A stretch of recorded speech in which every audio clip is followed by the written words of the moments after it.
Hello, this is Samo Guy in Hawaii, and this is a demonstration of just how ridiculously overpowered Iron Bear is via three slightly different builds, which informs the title. Okay, I've gotten calls to post the level 72 Legoless Bear save file. That's the build that uses no legendary gear. That's one. That's Legoless Bear. Then I was hanging in Moxie's stream, and a lot of people kept asking why Iron Bear was not allowed in his Zero to Hero challenge.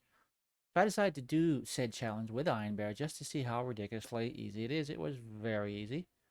30, well, maximum 30 leisurely minutes just to grab gear and do the run. And then I decided, based on that experience, to try running true Molly 1 takedown with Iron Bear and no gear at all. And while some luck and a lot of caution is involved, that too is doable if we employ the correct strategies at appropriate times. That's Naked Bear. Then I attempted one more true takedown using a hybrid of the two approaches just described that I call Scavenger Bear. Take on true Molly 1 takedown using only gear available on the run. I bought a shield and a grenade from the takedown start vending machines and went at it adding guns and other gear, swapping out gear as it dropped during combat. That too is quite doable if we know what we're doing.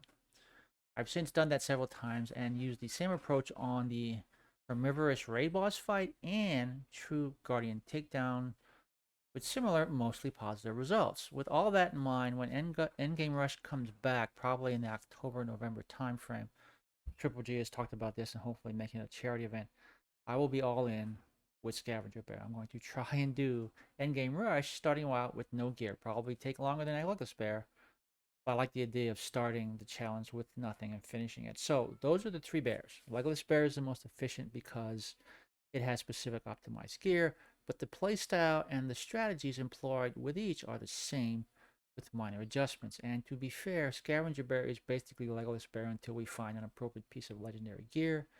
It's more of a playthrough challenge.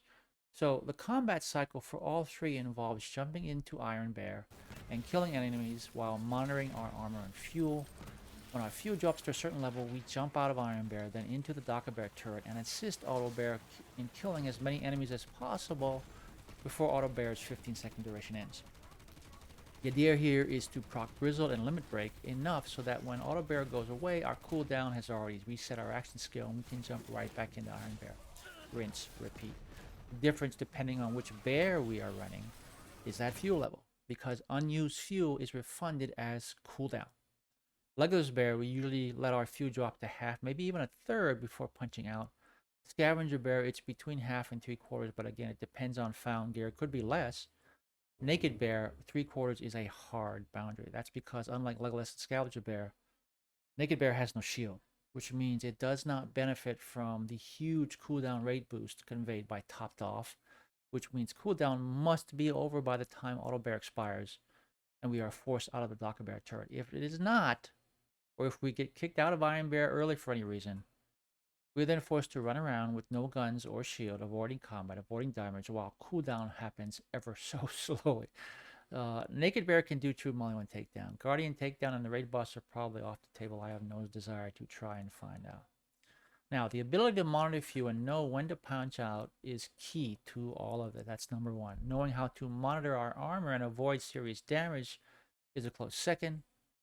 Understanding how to employ our weapons to best effect against various enemies while doing the first two is the third. The last part involves understanding the tougher enemies and our content. Okay, content. Barrels and Guardian diadems. Those are the guys with the big glowy party hats and the takedown. Those two are the main things to avoid. They can take down Iron Bear in a few hits. Also, if we get swarmed by enough enemies, our armor can also drop. Now, as long as we survive those instances, we have skills that will restore our armor, but there are situations where that's dicey, and I'll explain that in a moment. Okay. As for actual enemies, the three big bosses, Wotan, Anathema, and Scourge, require special tactics. Okay. Wotan is the easiest. Simply ignore all other enemies and the fuel gauge and go at him. Railguns blazing except when he's immune.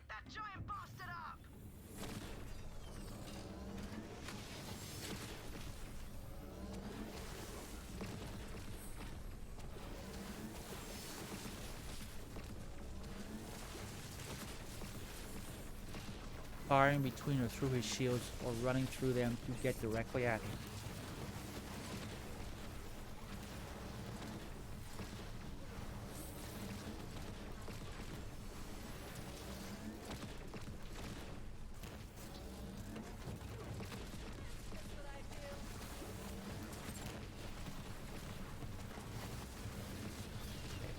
he's about to detach his upper half, we concentrate on it and kill it fast, and finish off the lower half. Okay, the whole idea is to get through the fight without ever punching out of Iron Bear.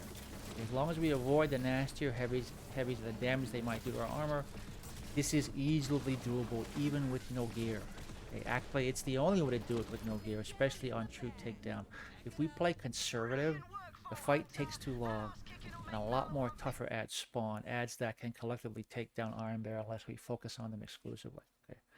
Anathema and Scourge, meanwhile, require knowing when to punch out and get in the turret and when to get out of the turret as well. With Anathema, we always want to be in the mech with plenty of fuel when he goes immune. Okay, fight and jump from platform to platform while always in the mech. Okay, always in the mech. We will, however, need to punch out and get in the turret for at least one cooldown cycle. With that in mind, we try to do so near the start, vice the end of any gap between immune phases, when we are hopeful on the same platform, usually the central platform. The idea here is to get through the cooldown and back in Iron Bear before he goes immune again. Spend all our time running around jumping between platforms while in the mech, as I said. Okay, if we damage him too much while still in the mech, then get in the turret, Auto Bear will often damage him enough to set off his immune phase. If this happens, unless we are doing the keep him at one end of the platform and run to the other tactic, we need to get out of the turret immediately and run for a jump pad. Okay, this can leave us vulnerable if cooldown is not finished. But getting stuck in the middle of his rad bubble explosion or on the mech is worse. Okay, so try and stay near the center of the platform. Anathema and the ads can knock Auto Bear around, and we don't want to be near the edge when that happens. All this takes timing and practice and getting used to the flow of combat, but it's quite doable. Okay. Scourge has similar but unique immune phase dynamics. During his regular immune phases, we either get behind cover to avoid exploding purple energy sphere, or we kill at least one diadem close to him to skip those phases. Most people do the latter. Keep this in mind when needing to punch out and get in the turret for cooldown. Try not to do it during an immune phase, and don't do it when diadems are close. Okay. The real trick comes when he hits his two special immune phases at the first depletion of his initial armor and shield bars, and teleports us to another era. Okay, we must not be inside Iron Bear when this happens. Otherwise, we get kicked out of the mech after the teleport with no refunded cooldown for unused fuel.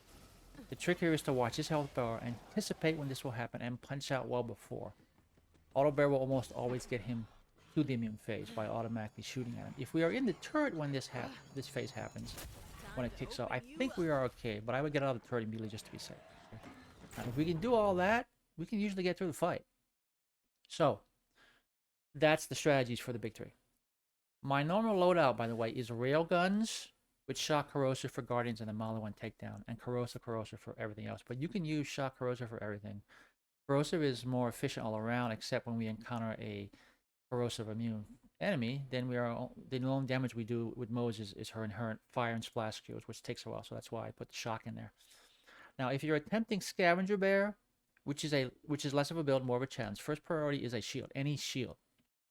Unless we hit DLC 4 for a plush ultra, any shield adds the same amount to Iron Bear's armor, which is not a lot. Okay, the shield is there as a safety valve and specifically for topped off. If we get shields better at protecting us outside the mech as we go, all the better. Look for auto barrel kills, increase cooldown annoyance if we have a choice. Okay, grenades realistically only help with their anointments, and the only one I found useful is the 20% chance to spawn a grenade when damaged. Although I'm not sure if it can damage us, but it does contribute. Okay, comms wise, look for cooldown and area damage passives.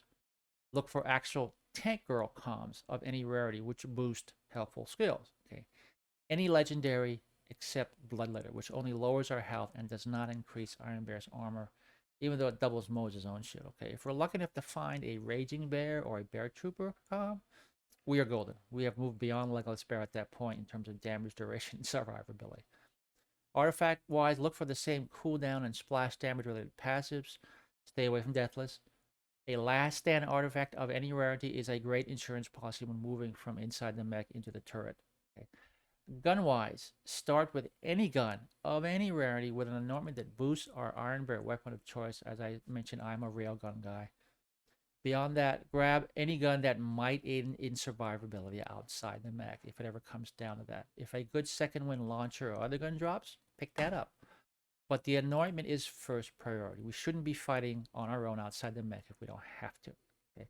Since Legoless Bear can't use Legendary, that build equips 4 crits with Railgun Annoyance. Okay, you can add more. You can add a purple launcher that may or may be more effective if needed. Okay, and that's it. 3 ways to play the most overpowered action skill in the game. Legoless Bear is an actual theme build with a save file linked in the description below. Naked Bear is a masochistic challenge that can't handle all content, but is still viable in a lot of situations. Scavenger Bear is Naked Bear with Found Gear, which will eventually surpass Legoless Bear once we find better gear.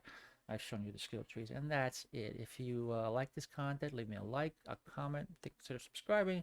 Come check me out on twitchtv.com/SummoGuy in Hawaii. I stream at least 3 times a week. And always stay safe, and thanks for watching.